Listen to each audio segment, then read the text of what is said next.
Welcome to the deep dive. We are jumping straight into this core tension that really defines so much of human anxiety. Hmm. And it's this observation from Leo Tolstoy that we suffer often unnecessarily because we spend our energy dwelling in these two, well, imaginary kingdoms. That's exactly right. The kingdom of the past, where we just relitigate every failure, replay conversations, and then the kingdom of the future. Where you're just rehearsing fears, catastrophizing things that probably won't even happen. Right, trying to control outcomes that are, fundamentally uncontrollable. And the cost of all this mental time travel. Mm. It isn't just emotional, is it? It's incredibly practical. Oh, completely. While our minds are stuck analyzing what was or agonizing over what might be, the only moment where we can actually do anything, Mm. it's just slipping away. We're absent. We're absent from the only place that actually matters. Yeah. And that absence is precisely why we put together this stack of sources for today.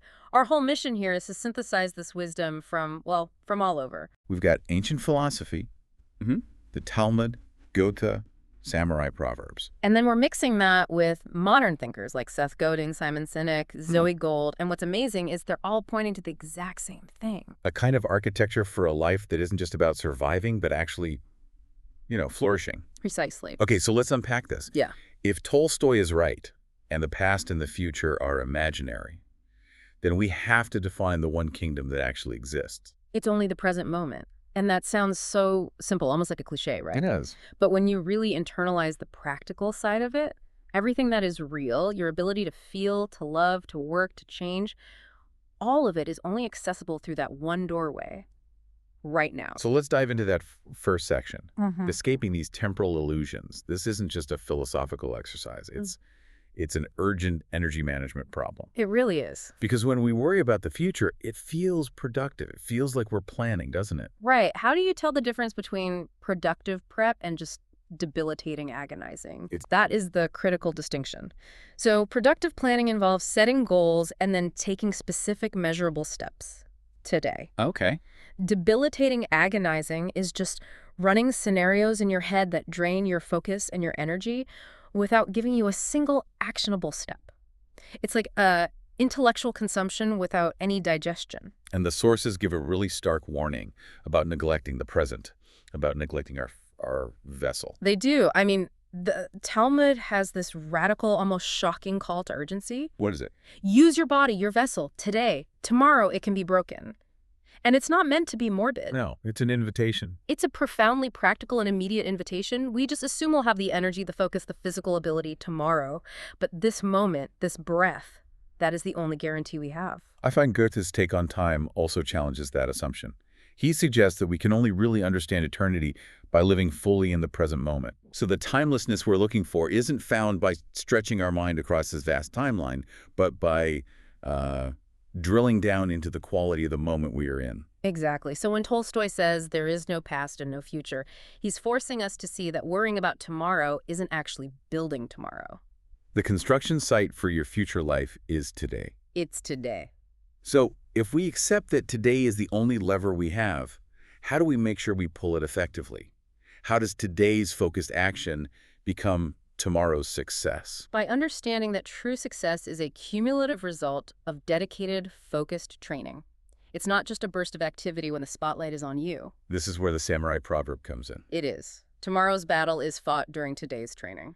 That just makes the distinction so crystal clear. If I'm training, I am fully immersed in the mechanics, the quality of the practice, the refinement of the skill.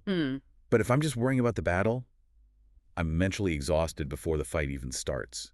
And this commitment to the present training, to the process, is what we carry into our second section. We've established when we act, which is now. But that raises a really interesting question. How do we act? Yeah. How do we make sure it's meaningful and not just busy work? Right, and that brings us to the courage of authentic work. Here's where it gets, I think, really interesting. In a world that is so optimized for metrics and immediate feedback, how do we define meaningful work that goes beyond just performing for validation? This is Seth Godin's profound challenge to any modern creator, really. Yeah. He asks us to do the work you're most proud to do in order to reach your true audience and accept that the masses might not cheer you on. It flies in the face of the algorithm. Right. Everything today teaches us to aim for mass appeal, to chase the viral hit, to perform in a way that gets the loudest applause right now. And that's the trap. Because when you create for the masses, you dilute your work to appeal to the lowest common denominator.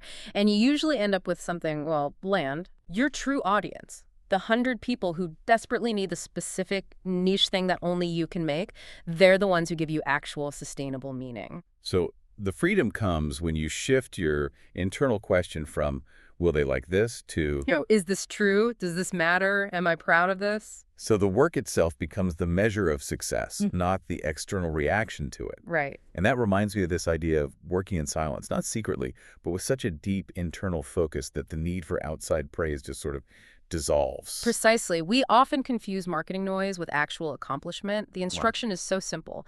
Work hard in silence, let your excellence be the noise. Yeah. Excellence, when it's consistent, it doesn't need to shout. It has its own weight, its own reputation, and eventually people notice because the quality becomes undeniable. But that requires operating from a very stable, internally driven place. It does. And that sets up Section 3 perfectly. Yeah. We're moving from the nature of our work to the nature of our emotional driving force. Zoe Gold's framework is really compelling here. It is. We are either operating from love or we are operating from fear and resistance. And they can sound a bit abstract. It can, but it is intensely practical, so we need to ground it. Fear, practically speaking, is the energy of resistance. Fear tells you to hide, to defend, to cling, to hoard, to lie, or to attack. Okay, so then what does operating from love look like in a daily scenario, say in a business decision? So if I operate from love in a business decision, I seek honest feedback, even if it hurts, because I want the best outcome for the project. Okay. If I operate from fear, I conceal mistakes, I seek confirmation bias, and I get defensive. And all of that just clouds the truth. So fear acts like emotional static that distorts the data you need to solve the problem. Exactly. The sources suggest that when you see the truth clearly, which is what love allows, the problems that seemed insurmountable, they often just dissolve or simplify instantly. This even applies on a much larger scale, right? Like with conflict resolution. It does. Think of Einstein's profound realization. Peace cannot be kept by force. It can only be achieved by understanding. Force is the tool of fear. It's the ultimate tool of fear. It's trying to compel compliance through coercion. But understanding, that requires vulnerability and clarity. That's the gift of love. So if we bring this down to a really personal level, like breaking an addiction or some deeply ingrained negative habit, the principle still holds. You can't just white-knuckle your way out with willpower. That's the key insight. That's just internal force. You don't defeat a vice through sheer resistance. You defeat it by building something more compelling in the present moment. Ah, so you design a lifestyle, a set of habits that you actually look forward to more than you crave your escape mechanism. Yes. You're replacing the negative avoidance loop with a positive attraction loop. You aren't running from the craving. You are running towards something better. You've claimed that energy and redirected it. Exactly. From the imaginary kingdom of relief to the present kingdom of meaningful action. And that positive attraction brings us into Section 4. The ripple effect of presence. If we manage to do this authentic work and operate from clarity, how does that affect the people around us, especially the next generation? It impacts them profoundly, but through observation, not instruction. Ryan Holiday talks about the necessity of letting them see you alive, letting others, especially your kids, see you in your element. It's the difference between being a spectator in your own parent's life and being an engaged observer. I love the examples the sources use for this. They're great. Like Lyndon Johnson. He didn't just hear lectures about democracy. He was fascinated by the actual machinery of government he saw his father engaging with. And you see this so powerfully with Steph Curry, right? He grew up just absorbing the atmosphere of pro basketball, watching his dad play. It wasn't the tips. No, it was the lights, the smell of the popcorn, the sound of the shoes, the whole ecosystem where his father was fully engaged and alive. The blacksmith's son, who became a blacksmith, didn't just get a textbook on metallurgy. No, he saw the struggle, the burning, the failures, the recovery. He absorbed this stance toward the work. That's it. The stance is what matters. And that's the core instruction for you, for the listener. Let them see you work. Let them see you struggle. And most critically, let them see you recover and re-engage. That exposure to your authentic self, the moments of flow, the moments of frustrated grit. That's the curriculum. That's the real lesson. But that authentic work and that recovery, it all requires support. Simon Sinek reminds us that fulfillment isn't a solitary victory. Not at all. Winning is exciting, sure, but the deep satisfaction comes from looking back at those who rooted for you, who helped you, who maybe even put their own reputation on the line for you. Fulfillment is shared. You need people who are willing to see your authentic self, flaws and all, and still stand beside you. And this ties directly into Leo Buscaglia's point about the need for depth over breadth in our relationships. Right, because we live in a world that pushes us towards mass connection. Thousands of shallow connections online. And Buscaglia just flips that script. He says, a single rose can be my garden, a single friend my world. We don't need masses of cheerleaders. We need depth, trust, and shared experience with a few key people. Okay, so we've covered being present, being authentic, and being connected. That brings us to our final section, which really frames all of this as a daily choice.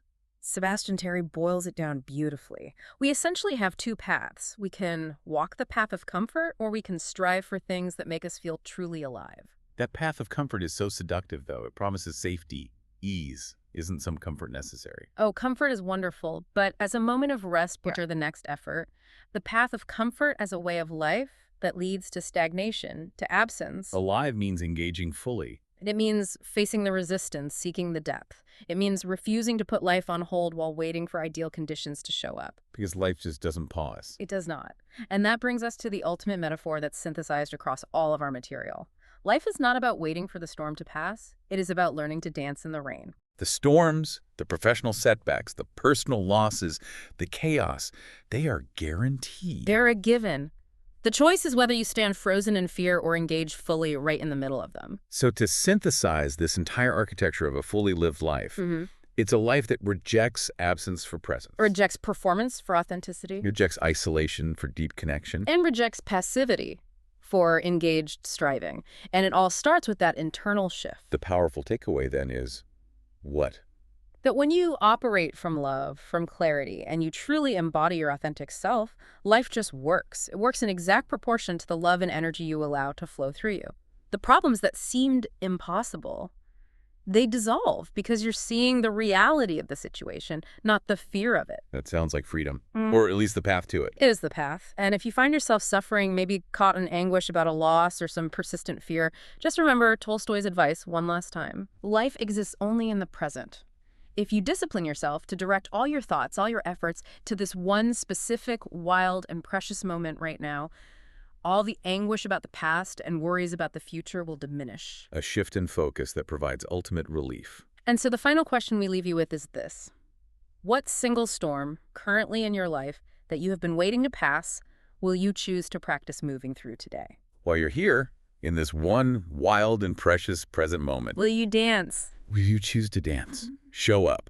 Give honest effort. Make a difference. We'll see you next time on The Deep Dive.